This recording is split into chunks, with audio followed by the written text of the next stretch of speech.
Just ask yourself, how many combined hours of your life have you wasted watching Disney suck itself off and opening logos to its movies? 3? 9? 1,000? Oh cool, Robert Zemeckis did this movie, a director who's famous for pushing technological boundaries in cinema. And hell, this is 2009, the same year as Avatar, so he's definitely worked out that uncanny valley dead-eye issue he had with the characters in the Polar Express. Also, look, I know this is a good story. It's got a bit of everything. Warmth, humor, redemption, a life lesson, but is there any f***ing reason that we need another version of this bull***? We've already got Mickey, Muppets, Murrays, and much more, man. Opening a book to signify the opening of a movie about a fairy tale cliche. Gritty reboots. Jesus Christ, what is this long scene of Scrooge being hesitant to pay? We know Scrooge is a cheap bastard. We'll be reminded of it many times in this movie. You see? Also, can he even do that? It's not like Marley put the coins over his eyes himself as he was dying. These have to belong to the mortician. And he's okay with Scrooge stealing, even though he was just insistent on getting his payment. Someone got paid a sizable amount of money to digitize this kid's pimples, and I presume that skill is front and center on their resume. God heaven, Lord, Heavenly Father, of blessed angel. Pitchfork.com. Is this another McFly ancestor that's doing the whole skateboarding behind a moving vehicle bull? It may look like fun in a movie, but that would be annoying as hell if you were the driver. It's kids, Ebenezer. The sin is kids. Damn, movie, you gotta pace yourself on these Christmas carols. It's only 5 minutes into the movie, and you're a silent knight and a good King Wenceslas away from blowing your whole load. That pan to Scrooge's sign took over 12 seconds, even before it started doing its evil devil's advocate morphing thing. There are long takes in this movie, man. And it's probably to show off how good the tech is, but it just comes off as indulgent as the worst version of Jim Jarmusch. Wait, why'd it take so goddamn long for Marley to ghost Scrooge? He was already ghosting him extremely effectively. Merry Christmas, Uncle. Humbug. Roll credits. Wait. Uncle. Nephew. Polo. Keep Christmas in your own way, and let me keep it in mine. Scrooge later went on to found an early version of Breitbart News. I say, God bless it! Tonight, the role of Dobby the House Elf will be played by Sirius Black. Dine with us tomorrow. Let's see you in hell first. But why? But why indeed? I know Scrooge is a Scrooge and all, but making this kind of declaration over a dinner invite is ridiculous. Bullies in Stephen King movies are more rational than this. Because you fell in love. I'm convinced the entire cast inexplicably attended the William Shatner School of Line Delivery before this movie started production. What shall we put you down for? Nothing. The f*** is up with these guys trying to shake Scrooge down? The entire city seems to know to avoid him like the plague. And that's just everyday interactions. Certainly not when it comes to asking him for money. This scene exists only to further engorge Scrooge's inner asshole. No, the other one. And we get it already. Yeah, real funny, Bob. Wait till half of these tiny break their arms and ruin Christmas tomorrow. I know there's some supernatural about to go down, but it hasn't even started yet. So why is this shadow? To increase Scrooge's size, the light would have to be down near his feet, but here he's being lit by a street lamp hung across a goddamn road.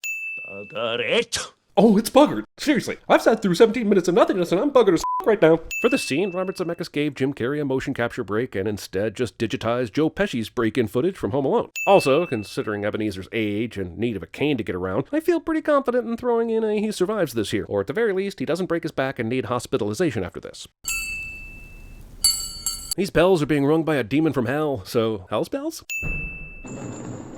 God damn, man, even Brad Pitt's character from Once Upon a Time in Hollywood thinks that this could have been 20 minutes shorter. He'd tell you himself, but he's out driving right now. I get that no one would be expecting ghost treasure chests being heaved at them while trying to make cocoa by a warm fire at night, but if said ghost treasure chests did start coming at you, moving out of the way would be a good idea. It's all still a house. Ah, yes, you know what you're missing from your traditional holiday entertainment? Jump scares! In life, I was your partner, Jacob Marley. Why'd they have to use Gary Oldman for both Marley and Cratchit? Were there no other famous older British actors available? Seriously, couldn't get Bill Nye on the blower? Jim Broadbent? Terrence Stamp? Can there be overacting in animation? Because I think this movie is trying to test it out. 7 years dead, and traveling all the time. It can't be all bad. Jacob's gotta have as many miles as George Clooney and up in the air. And that means pretty soon he gets a special visit from Sam Elliott. Expect the first. Tomorrow when the bell tolls 1. Couldn't I take them all at once and have it over with, Jacob? Negotiation. Look to see me no more. I've never understood the elaborateness of this whole plan. Jacob seemed to be getting through to Scrooge pretty effectively. Why'd they have to bother the 3 ghosts to convince him to turn his frown upside down? Is this seriously worth the cosmic capital they've invested into this asshole? Do they know it's gonna work? Look, I know people deal with stress in different ways, but is now really the time for jerking off? It's good to see Lumiere was able to find more work after Beauty and the Beast. I really thought that role was going to get him stuck in typecasting hell. You, the spirit, whose coming was foretold to me? I mean, it would be pretty f***ed up if it wasn't. But I am mortal and liable to fall. Bear but a touch of my hand there. I have to give him an A for effort in this movie, but this scene is way too much Jim Carrey. This is like if he did the claw as he was making the most annoying noise in the world out of his ass, all while in character as Andy Kaufman. Flying, flying, flying. Excitement? They have no consciousness of us. It is Christmas Eve, man. They've been plastered for the last 7 hours at least. Quick question, who's this movie for? Kids? Cinematic tech heads? Dickens fanboys? I'm just saying it's way too dull for the first one, too clunky for the second, and most of the last group's been dead for about 50 years. Also, I don't care if this was originally released from the mid-1800s. This is still an old curmudgeon neglected as a child cliche. These CGI characters look faker than the ones on the deck when the camera pans out on the Titanic. Ebenezer, it's your boss. Cool. Way to kill the party boner with your immediate obsession, Ebbs. Another idol has replaced me. What idol? A golden one. Could be worse. You could have been replaced by Paul Abdul or Luke Bryan. You fear the world too much, Ebenezer. I don't care if it was in the original Dickens book. No one cares about the actual backstory for Scrooge. He's like Michael Myers or Joker or Hancock or Anton Chigurh. All we want to remember is the asshole part. If this contract had never been between us, would you seek me out now? Hey kids, you want to go see A Christmas Carol? Whoa, the one with all the spirits and the overdramatic humbugs and the Tiny Tims? Cool. No, the one where Scrooge and his wife discuss the terms of their wedding contract before irrevocably separating. Doesn't that also sound cool? Wow, Jim Carrey's really gotten good at impressions these days. Hide it under a bushel, no, I'm gonna let it shine. Hide it under a bushel, no, I'm gonna let it shine. I guess it's appropriate that he's flying across the Bruce Almightiest moon to ever Bruce Almighty. Still sinful, though. Come in and know me better, man. Hey, how'd this movie know about that guy that approached me in the park? My man, monotonous mirth makes me more maddened than merry. Also, this character looks much more like Ron Burgundy after a milk binge on the streets of San Diego than an omniscient deity that constantly laughs at his own jokes. Touch my robe. I didn't realize the Weinstein Company produced this movie. But why does he need this kind of magic to get off a giant pile of food? He's a ghost. Not many mortals are granted an heavenly perspective of man's world. And apparently the only ones that do get this reward are assholes. That seems totally fair. 19th century Google Maps. There are some upon this earth of yours who claim to know me and my brothers, these so-called men of the cloth.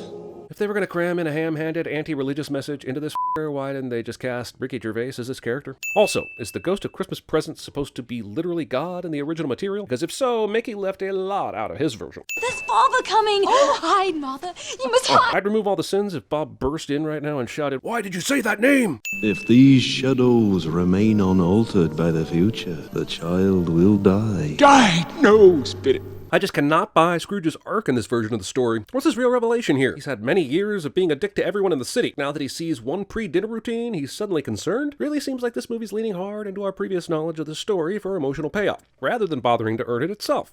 And decrease the surplus population. Man, this ghost face-off's better than Nicolas Cage. I have no patience with him, Fred. Oh, I have. I'm sorry for him. Yeah, but you went out of your way to make a shitty joke about him being an ass like 2 seconds ago. Forgive me. Did I see something strange protruding from your skirts? Yep, and I figured it out. It's you put the a Christmas and banned in most of Wyoming. Imagine the talk parents had with kids during the 2009 holiday season after taking them to see this. That feels like it should be a sin. What's he done with his money? He hasn't left it to me. That's all I know. Sure, we definitely need the historical accuracy of a well-to-do Londoner working back a hit of snuff. Otherwise, I'd ding this movie for being chintzy with the period details. Get a hold of yourself, Ebenezer. You're having a wobbly. Careful, if it persists for more than 4 hours, you should consult an apothecary. Movie forgot to insert an action sequence until the very end, and this is the best it could come up with. A death carriage chasing an elderly man in a sleeping gown down an icy road. If anything, it's going to end up being an inadvertent ad for Life Alert. Also, seriously, what is the point of this scene? To scare him? Isn't he already scared? He's about to see his grave, man. I don't think some angry horses are going to be any more effective than a direct look at your fleeting mortality. Christmas pudding, no doubt. What? Why is there a shit joke in here? Who's it appealing to? Who does number 2 work for? Upcounting. Oh, no? Mrs. Gilbert, you're fired. Awesome. He's still an asshole even after all this learning. It's a Christmas miracle.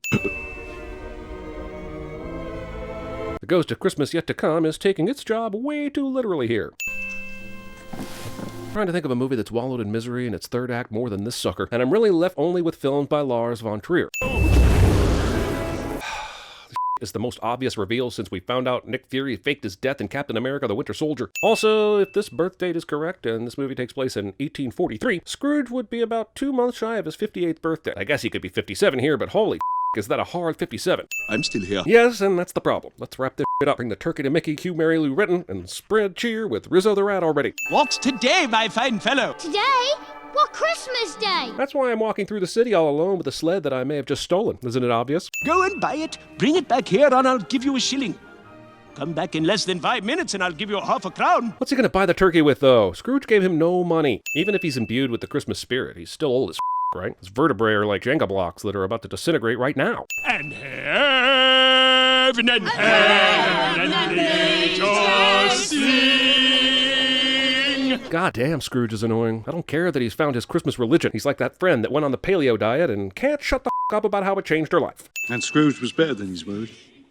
He did all that he said he would, and more. Ah, sudden fourth wall breakeration. I'm at work! Oh God, it's the sun! I never going to see the sun again! Let me leave it alone then. Do you know what that means? Then let me teach you a lesson.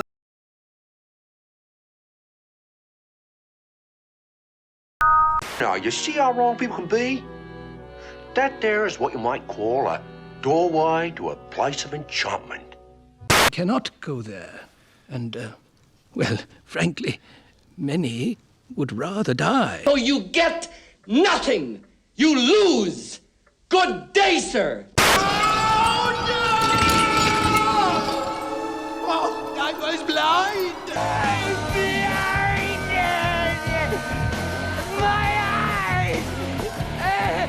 I don't believe you. It's another trick. Good afternoon. Now, will you go to lunch? Go to lunch. Will you go to lunch? Grim grinning ghosts come out to socialize. Everyone's got a story, and Courtney, you can go ahead and pop that beanie back on if you want. Tell me, Ebenezer, if this contract had never been between us, would you seek me out now? It's a trap!